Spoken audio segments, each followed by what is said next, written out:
In a sleepy neighborhood nestled between two convenience stores and a suspiciously quiet pet grooming salon, there lived a cat unlike any other. He was massive not just in size, but in personality, presence, and the sheer gravitational pull of his belly. His fur was the color of burnt orange cereal, his whiskers curled like overcooked spaghetti, and his eyes held the ancient wisdom of someone who's fallen off a windowsill too many times to care anymore. No one knew his name. The humans called him Pumpkin, the alley raccoons called him Big One, and the mailman simply referred to him as the Obstacle. But here, for the sake of legend, we'll call him what he truly was. Agent Fluff, though he didn't know it yet. He lived in a small suburban house with a family who adored him, though he mostly ignored them unless snacks were involved. His day consisted of three things: eating, sleeping, and finding new surfaces to collapse on. But on this particularly uneventful Thursday afternoon, something changed. The house was silent. The toddler was asleep. The dog was in daycare, and the humans were all gone. Agent Fluff lay flat on the cool tile of the kitchen, his belly resembling a giant hairy pancake. He had just finished demolishing an unattended bowl of tuna salad and was slipping into a food coma when the fridge vibrated. Fluff's ears twitched. He opened one eye. Now, it wasn't unusual for the fridge to hum. It was a fridge. Fridges hum. But this sound was different. It wasn't just the mechanical buzz of cooling coils. It was deeper, stranger, like someone meowing from inside the wall. Fluff blinked. Then he blinked again.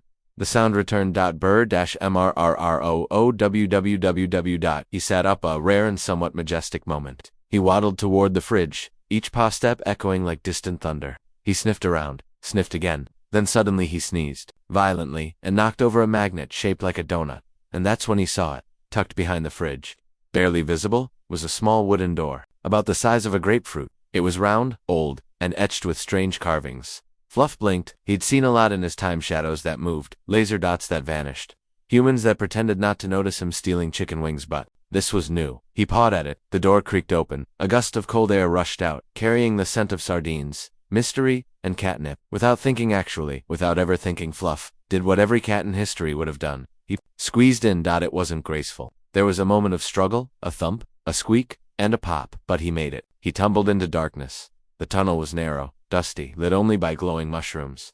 On the walls and the occasional flickering string of Christmas lights, Fluff waddled deeper, his ears twitching, tail dragging, eyes wide. The tunnel curved downward.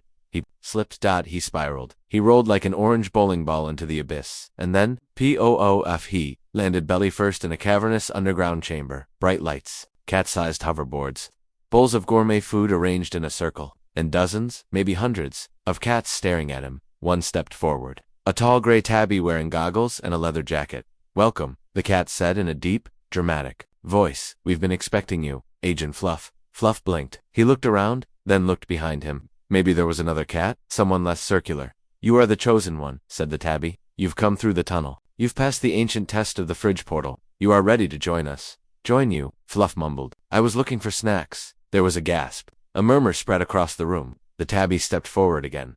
"You were born for greatness," he declared. "For years, the FATCAT organization has watched you from afar. Feline agents, trained for covert, advanced tactics, and now, your training begins." A helmet was slapped on his head. It was slightly too small and made his ears flop to the sides like sad pancakes. "But I don't do training," Fluff grumbled. "I nap, I eat, I chase things that don't exist." "You'll do more now," the tabby said. "You'll protect the upper world from threats no human could ever see. The robot mice, the laser lizards, the cursed chew toys. You are now a secret cat spy." Before he could argue, a swarm of smaller cats dragged him away. He passed a training room where kittens practiced martial arts, another chamber filled with hoverboard obstacle courses, a lab with a floating hamster in a containment bubble. He was given a bed made of shredded velvet, a litter box with gold flakes, and a mission folder labeled "Confidential Fluff Eyes Only." He opened it. Inside, a photo of a toy store, a blurry image of glowing red eyes, a note that read, "Cheddar Protocol, imminent mouse uprising." Agent Fluff swallowed. It was either this, or squeeze back through the fridge, and there was no way he was doing that again. Agent Fluff was not ready.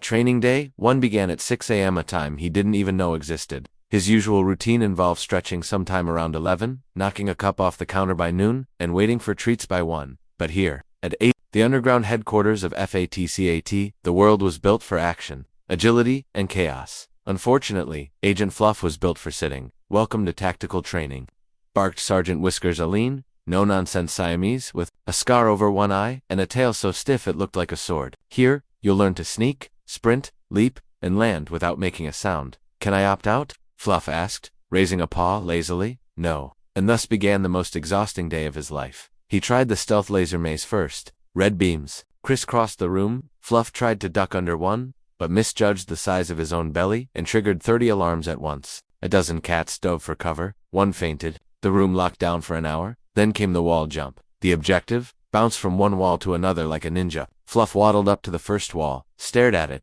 tried to hop, then fell backward. Like a warm loaf of bread, they had to peel him off the floor with 4 cats and a stick of butter. The worst part, the treadmill. We need to build your endurance, said Sergeant Whiskers. I already have endurance. Fluff grunted. I once slept for 22 hours without moving. That argument didn't work. As he struggled, panting like a broken fan, a kitten jogged past him on another treadmill with a headband and a protein bar. Embarrassed, Fluff tried to walk faster. His belly swung left, then right, then left again. The treadmill beeped in protest. Then it exploded. Literally, sparks flew. The screen blinked. Abort mission. And Fluff was catapulted off the back like a cannonball, landing in a beanbag chair in the corner, which thankfully broke his fall. Barely the kittens stared. The instructors stared. Someone coughed. Someone else meowed awkwardly. And then, from the shadows, clapping, slow, dramatic, almost sarcastic clapping. It was Commander Grizzle, a sleek gray tabby in goggles, who had first welcomed him. You've got style. Agent Fluff, he said, approaching. Terrible form, 0 speed. Questionable hygiene. But, style. Thanks, Fluff groaned, barely able to lift his head. Commander Grizzle lowered his goggles. You're not like the others, he said. You don't need to be, because the mission isn't about being perfect. It's about being unpredictable. And you, my friend, are very, very unpredictable. Fluff blinked. Was that a compliment? He liked compliments, almost as much as he liked tuna.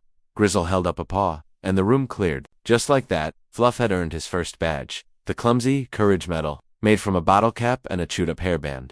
He wore it with pride, but the celebrations didn't last long, because just as he returned to his velvet bed, munching on some oddly spicy kibble, the emergency sirens howled. Red lights flashed, screens blinked, holograms popped up. Commander Grizzle appeared on the central monitor, his face serious. Attention all agents, he boomed. Cheddar protocol is active. I repeat, Cheddar protocol is active. The robot mice have taken over the downtown pet store. They've hacked the automatic feeders and locked themselves in the chew toy aisle, and worse, they've begun brainwashing kittens. Gasps echoed around the lair. Agent Fluff dropped his snack. This is no drill, Grizzle said. Team Delta prepare for infiltration.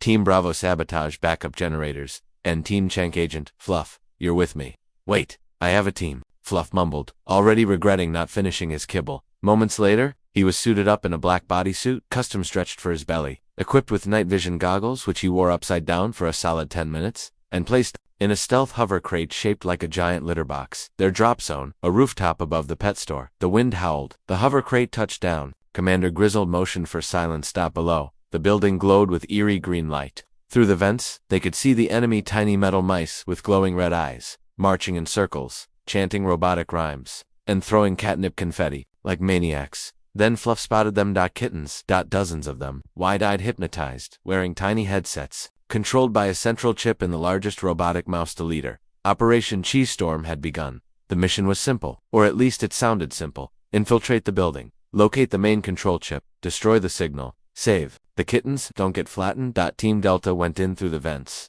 Team Bravo disabled the outer security cameras. And Team Chank, well, Agent Fluff missed the rope drop entirely and fell straight through a sunroof. Crash. Glass everywhere. A robotic mouse screamed in digital static. Fluff landed belly first on a shelf of plush unicorns, bounced onto a squeaky duck, and slid face first into a pyramid of tennis balls. Chaos, absolute chaos. Intruder alert, shouted the robots, but Fluff somehow was already rolling. Not intentionally, just from the momentum. He barreled through the toy aisle like a furry avalanche, knocking mice left and right, causing sparks to fly, shelves to collapse, and one parrot toy to sing the Macarena on loop. Then, there it was. Central mouse, twice the size of the others, with a glowing green chip on its back. It screeched. Its ears rotated. Lasers charged. Fluffy knew what he had to do. He jumped. Well, he sort of jumped. It was more of a bounce, hop, wobble, fall, but it worked.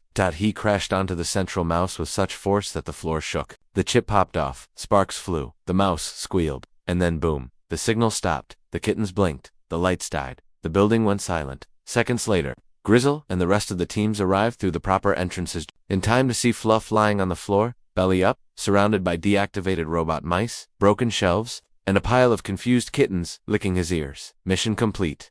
The pet store was saved. The kittens were free, and Agent Fluff He was a legend. As the teams hauled him out on a rolling cart because he refused to walk, the headquarters erupted in cheers. He was awarded the Silver Whisker Star, the Tuna Medal of Valor, and the honorary title of Chank 1. But most importantly, he got snacks. Lots and lots of snacks.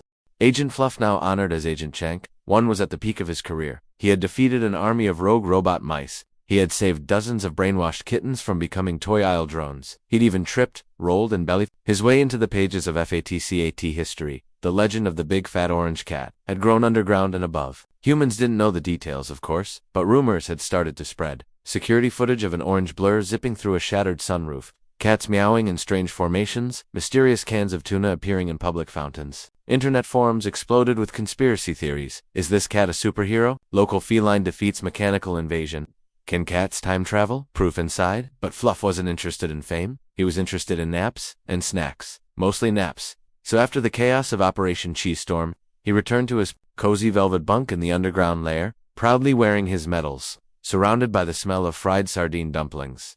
Life was good. Until it wasn't, because just as he was reaching the halfway point of his sixth dream that afternoon, something involving a flying food truck filled with shrimp and whipped cream, the emergency siren, screamed. Again. Red lights. Panic, kittens, diving into ventilation ducts. Commander Grizzle's face appeared on the main screen, his whiskers twitching. Agents, we have a code. Hairball, he announced grimly. The robot mice have returned. Gasps, hisses, one dramatic faint. But that's not all, Grizzle continued. They've rebuilt, they've evolved, and they've got a new leader code name.